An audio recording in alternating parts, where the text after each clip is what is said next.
Yeah, Carlos, he needed a break. I was trying to turn him into fried chicken, so he's pretty pissed at me right now. So I have you. What do you think of game journalists? Okay.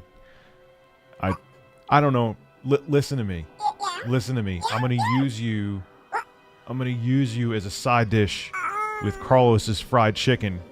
You're gonna be the pickles on the chicken. Yeah. Don't. No. You don't have a choice in this. I'm gonna slice you up lusciously. I'm gonna slice you. Slice me. What? Yeah, slice me. Choke. Choke on it. Choke on it. Skip it up and that up. I love talking about this. Let's talk about games journalists, because here is the thing. I don't win when I talk about this, because I don't just take sides. I try to give objective opinions and not have a bias. So sometimes my opinion goes along with the popular opinion, which is to condemn game journalists for everything that they do, which I don't agree with. And then there are times where the game journalists need to be called out because it's absolutely ridiculous. I always think back to Doom 2016 when Polygon showed off a first look of gameplay footage at Doom 2016, and it looked like a person who had one hand who was legally blind was playing the game. I don't even, if that footage is around somewhere, maybe I'll do a live stream and show you how terrible it was. But admittedly, there have been times where I've had many derp game moments. I always remember, and Sean McCarthy, one of my subscribers, who he always puts his name out there in my streams, which I stream every night starting at 8 to 9 p.m. Eastern Daylight Time, most nights I should say. And I stream anywhere from 2 to 4 hours. Also, make sure you sub to this channel. Click that big red sub button and also hit the bell to get notifications of all my newest uploads. Well, point being, after the shameless plug, I've had many derp DSP caliber moments in gaming where how do you hit the shift and L button when the game was telling me to hit the left shift key? That happened during a live stream. Well, point being is that I don't have my pitchfork up constantly wanting to go after games journalists. I think it's silly. Sometimes it's justified. Sometimes it's not. Like, sorry, I'm just going to say it like it is. Well, anyway, Mike Diver had a hot take. He works over at Gaming Bible, and it's regarding game reviews.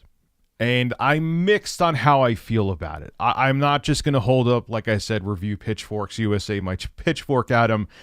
But I believe he's also right and also really wrong. Anyway, I'm going to read you his multiple tweets here regarding reviewing games, and then we will discuss, and then I'll give you my hot take, which will probably have people pissed off at me too. Yes. So on May the 3rd, Mike D put up, reminder that you don't need to be good at games to write about them or stream them or even make them. You don't need to finish a game to review it to publish an opinion and score most of the time. We don't get the time. Whenever I see the usual suspects use these points as reasons to attack individuals, it shows how little they really know about the industry they're supposedly champions of. It's pure pandering, grifting to an audience of hatred so far for meaningful commentary and criticism. And he shows a screenshot of something here. See this? It's fantasy land fluff. Countless devs can't play their own games to a standard these folks will deem talented. A review is an experience. It's not a guide, a walkthrough, or product description, nor is it a bizarre flex of prowess. The stance is drivel. And someone wrote, I only judge these people because being talented in games is a must if one is going to make a career out of reviewing/playing games like this. And then my dude Colin Moriarty asked him to come on the Sacred Symbols podcast. Colin, I see you. You're coming on one of my live streams. It's going to happen. It's going to. Or I'm going to give you my yodeling cucumber that I just threw across the room. So it's going to happen. Well, anyway, Mike Diver turned down the offer. So let's discuss here. because there is a lot to unpack, like Colin said in his reply to Mike Diver. So when it comes to if you need to finish a game, I think it's on a case-by-case basis.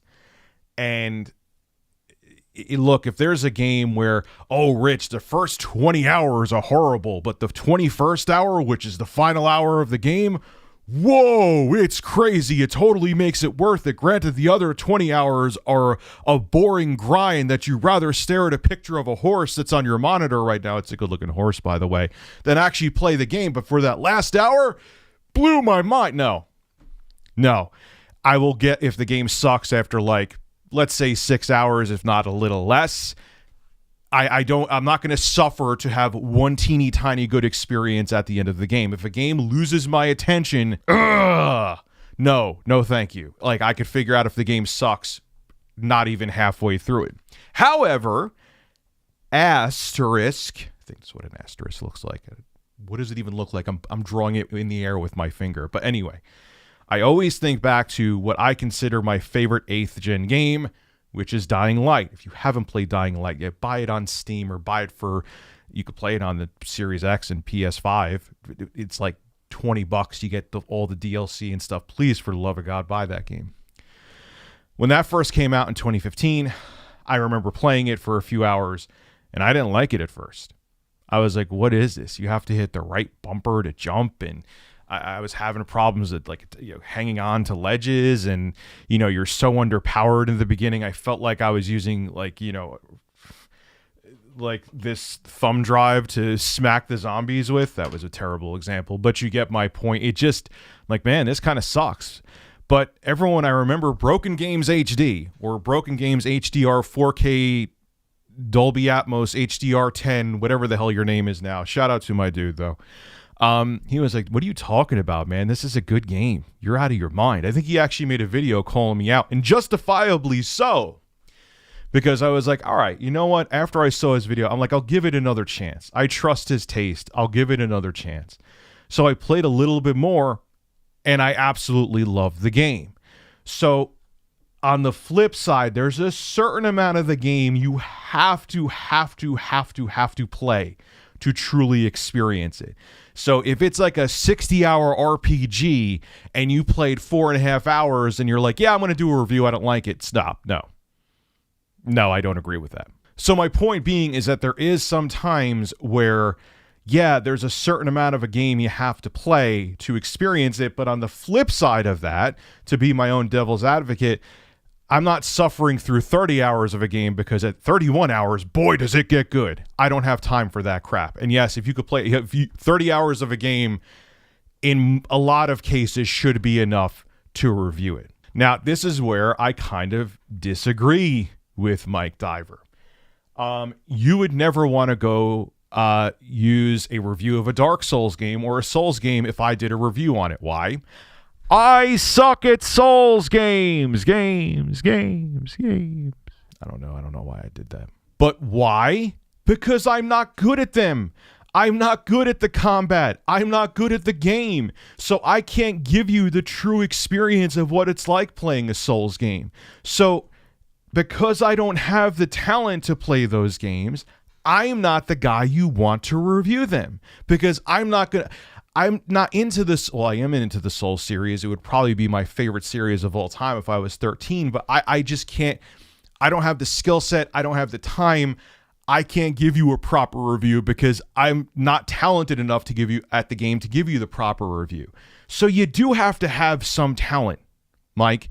You do have to have talent at certain games to be properly able to review them, to be able to convey the proper experience to the audience, to let the audience know who are Souls fans if this new Souls entry is a good game. That's where talent is necessary. And if you don't have it, you may be irresponsible giving your audience a poor review because you can't give a good review because you don't have the skill set to actually display what the game is like. Like, for example, going back to that Polygon 2016, Doom 2016 gameplay, if you could even call it that, it was so bad that it made the game look bad. And Doom 2016 albeit a little bit repetitive, is an excellent game.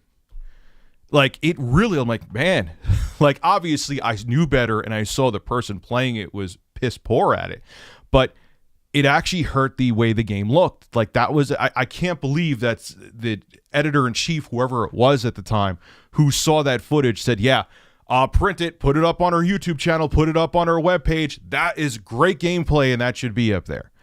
So Mike D, or Mike Diver, he isn't completely wrong, but he isn't completely right either. Certain games you need to play to a certain point. Other games, you know if the game sucks within the first 5 hours. And certain games, you need to have a proper amount of skills to properly review it. Souls series being one of them. And if you don't have it, you're being irresponsible and you cannot give a proper review. There's other games you don't have to be super talented at games and you could still experience the full experience and give a proper review. So the bottom line is Mike D isn't completely right. Mike D isn't completely wrong. And when it comes to reviewing games, you have to go by a case-by-case basis because it is a completely gray area.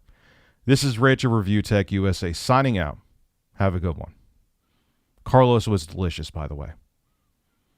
Or was he? I would never eat this bird. Bird breasts.